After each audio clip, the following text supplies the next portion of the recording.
तर सांगली जिल्ह्यामध्ये पावसाचा जोर कायम आहे आणि त्यामुळे वारणा धरणाच्या परिसरामध्ये सध्या अतिवृष्टी झाल्याचं कळतंय।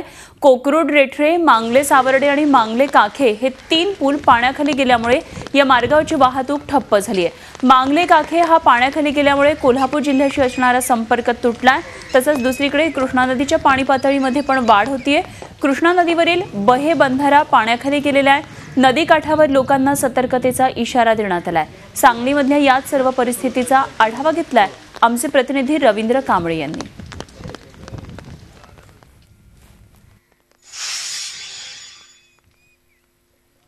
सांगली जिल्ह्यात पावसाचा जोर कायम आहे। वारणा धरण परिसरामध्ये अतिवृष्टी झाल्यामुळे वारणा धरण जवळपास 67% भरलं आहे। त्यामुळे वारणा नदी ही पात्राबाहेर गेलेली आहे। वारणा नदीवर असणारे 3 पूल पाण्याखाली गेलेले आहेत। शिराळा तालुक्यातील 3 पूल पाण्याखाली गेल्यामुळे या मार्गावरची वाहतूक ठप्प झालेली आहे।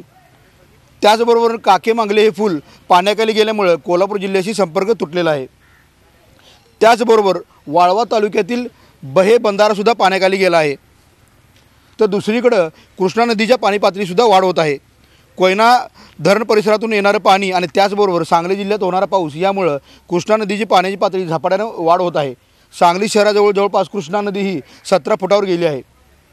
एकीकडे सांगली जिल्ह्यात पावसाचा जोर कायम असला तरीसुद्धा हा पाऊस पश्चिम भागात मोठ्या प्रमाणात आहे।